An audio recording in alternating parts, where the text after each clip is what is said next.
શહેરમાં state level abacus and mental arithmetic સ્પર્ધા યોજાઈ 1000 વિદ્યાર્થીઓએ 8 મિનિટમાં 200 દાખલા સોલ્વ કર્યા.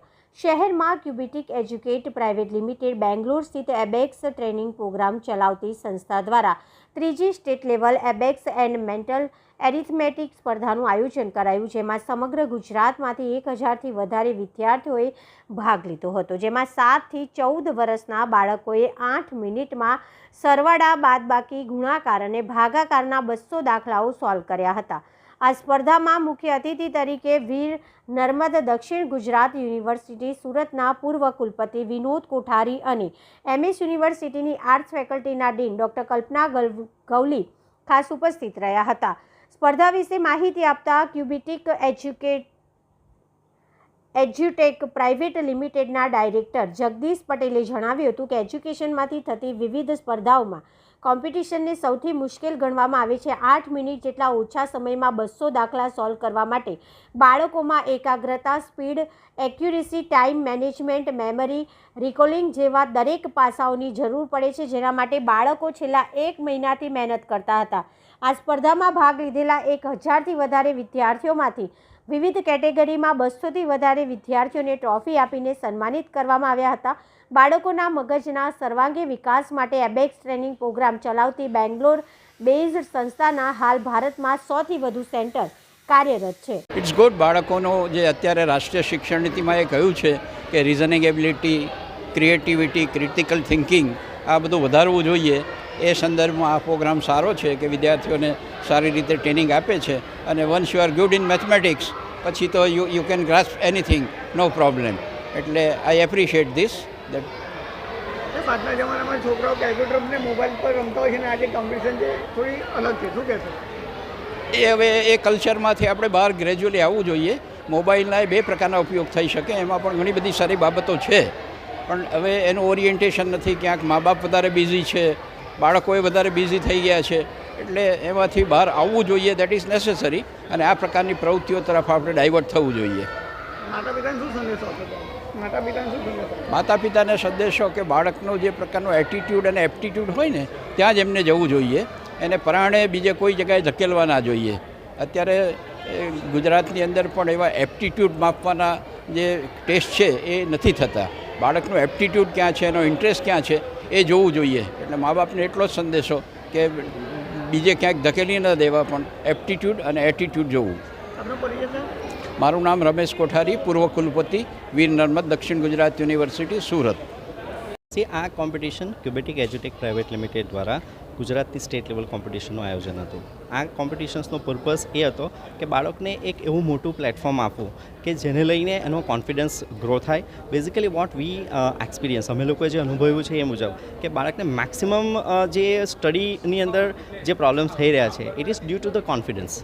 ઓકે, અને મેથ્સ એનો રૂટ કોઝ હોય છે, રાઈટ? તો અહીંયા આગળ કોમ્પિટિશનમાં જો તમે જોયું હોય તો બાળકો 8 મિનિટમાં 200 દાખલાઓ ગણે છે. એકચ્યુઅલી આ એજની અંદર 8 મિનિટની અંદર 200 દાખલા ગણવાની કોઈ જરૂર નથી, પણ આપણે એને ફ્યુચર માટે રેડી કરી રહ્યા છે. જે રીતે આજે એક ટ્રેન્ડ ચાલી રહ્યો છે કે ભાઈ નીટ અને JEE, રાઈટ? તો NEET and JEE it is not only about knowledge, but it is all about speed, accuracy and time management as well. પણ એની પ્રિપરેશન ક્યારે કરશું? તો બાળકોની આ 7 થી 14 વર્ષની ઉંમર એક એવી હોય છે કે જ્યાં આગળ એનું ઓવરઓલ ડેવલપમેન્ટ થતું હોય, અને આ એજની અંદર જો તમે પર્ટિક્યુલર એને ટ્રેનિંગ આપો, ઓકે, એટલે અહીંયા આગળ બાળકોની નોર્મલ ટ્રેનિંગ નથી થઈ રહી, એની માઇન્ડની ટ્રેનિંગ થઈ રહી છે. એની જે સ્કિલ્સ છે, ભણવાની જે પદ્ધતિઓ છે, આ બધી ડેવલપ થઈ રહી છે. અને એક સારા એજ્યુકેશન માટે જે પેરામીટર્સ રિક્વાયર્ડ હોય, ઓકે, જેવી રીતે કે છે speed, accuracy, time management, concentration, main thing logical intelligence, okay, એની સાથે સાથે એની ઓડિટરી મેમરી, વિઝ્યુઅલ મેમરી. તો આ બધી વસ્તુઓ માટે બાળકોને અમે લોકો રેડી કરીએ છીએ, તૈયાર કરીએ છીએ ક્લાસીસની અંદર, અને પછી આ એક મોટું પ્લેટફોર્મ એમને પ્રોવાઈડ કરીએ છીએ કે જ્યાં આગળ એમને એક મોટા પ્લેટફોર્મ પર પરફોર્મન્સ કરવા માટેનો એક મોકો મળે, એક ચાન્સ મળે, જેથી કરી આવનારા સમયની અંદર જે ચેલેન્જીસ એમને મળવાની છે, જે કોમ્પિટિટિવ એક્ઝામની અંદર એમને જે પરફોર્મન્સ કરવાનું છે, તો એ માટેથી કરીને લોકો બધી રીતે પ્રિપેર થાય. આ એક કોમ્પિટિશનનો પર્પઝ છે. કેટલા બાળકો આવે છે આ કોમ્પિટિશનમાં અને કયા વિસ્તારમાંથી મોસ્ટલી આવે છે? સમગ્ર ગુજરાતની અંદરથી 1000 કરતાં વધારે બાળકો આ કોમ્પિટિશનની અંદર ભાગ લઈ રહ્યા છે, અને લગભગ સાઉથ ગુજરાતથી લઈને નોર્થ ગુજરાત અને સેન્ટ્રલ ગુજરાતના એવા કોઈ પણ સિટી બાકી નથી, કોઈ પણ એરિયા બાકી નથી કે જ્યાં આગળથી આ બાળકો ના આવ્યા હોય.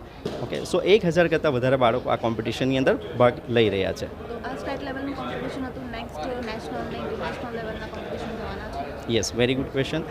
ક્યુબેટિક પાસે દરેક કોમ્પિટિશન્સના ફોર્મેટ છે, જેથી જે રીતે આખા વર્ષની અંદર 4 કોમ્પિટિશન્સ થાય છે. એક થાય છે ઝોનલ લેવલ કોમ્પિટિશન્સ, જે ઓલરેડી અમારી થઈ ગઈ છે. આ છે સ્ટેટ લેવલ કોમ્પિટિશન.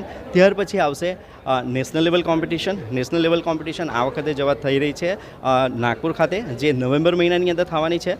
અને ત્યાર પછી ઇન્ટરનેશનલ લેવલ કોમ્પિટિશન, જે વિયેતનામ ખાતે થવાની છે, એ છે December, end of the December, Christmas time પર આપણે ઇન્ટરનેશનલ લેવલ પણ કોમ્પિટિશન કરી રહ્યા છે. છોકરાઓને આ કોમ્પિટિશન માટે તૈયારી કરવાનું ક્યારથી શરૂ કરી દો છો? હા, હવે આ કોમ્પિટિશન્સ તમે જોયું હશે 8 જ મિનિટની છે, પણ આ 8 મિનિટની કોમ્પિટિશનનું પ્રિપરેશન્સ બાળકો છેલ્લા 2 મહિનાથી કરી રહ્યા છે. ઘણીવાર આપણને એવું થાય કે 8 મિનિટની કોમ્પિટિશન માટે 2 મહિનાનો ટાઈમ પિરિયડ.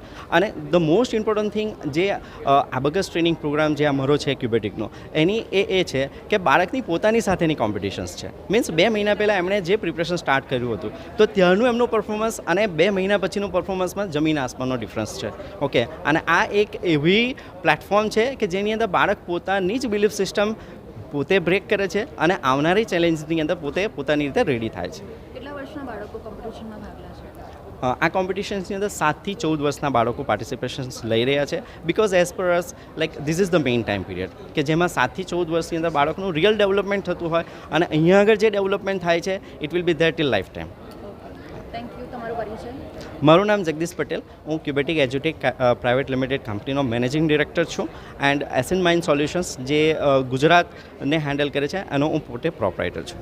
Thank you. જણાવશો? મને લાગે છે કે આ ટાઈપનું જે કોમ્પિટિશન છે એ બાળકો માટે ખૂબ જ જરૂરી છે. અને વિકસિત ભારતની જે સંકલ્પના લઈને અત્યારે જે આપણું ભારત આગળ વધી રહ્યું છે, એમાં સૌના હાથમાં મોબાઈલ હોય છે. અને મોબાઈલ વગર, કેલ્ક્યુલેટર વગર આ ગણિતને લઈને જો ડર છોકરાઓમાં હોય છે, એ ડર હવે દૂર થશે એવું લાગે છે. પણ એના માટે જાગૃતતા અને આ કોમ્પિટિશનના માધ્યમથી હું કહું છું કે વધારેમાં વધારે વાલીઓ આવા આપણા પોતાના છોકરાઓને તૈયાર કરે અને આમાં મોકલે. અને મને લાગે છે કે આ સ્પર્ધા એક ખૂબ સારી રીતે ભારતને પ્રેઝન્ટ કરશે. અને એક શિક્ષાથી જે આગળ વધનારું ભારત છે, જે ગુરુ શિષ્યની પરંપરાવાળું છે, તો એ લગભગ શરૂ થઈ જશે આના માધ્યમથી. છોકરાઓનું ગણિત કાચું હોય છે, એના માટે મતલબ તમારા કયા પ્રયાસો છે આ સંદર્ભે? ગણિત ઓલવેઝ આપણે એક વિચારીએ કે ડરતા હોય છે. પહેલાં તો વિદ્યાર્થીઓને મનમાંથી ડર કાઢવાનો છે. ગણિત કોઈ ડરાવનું નથી. એની સાથે લોજિકલી જે રીતે ગણિતને શીખવાડવામાં આવે છે, આ મને લાગે છે કે આના માધ્યમથી થઈ શકે છે. તમારો પરિચય? પ્રોફેસર કલ્પના ગવલી, કઈ university? Faculty of arts, dean faculty of.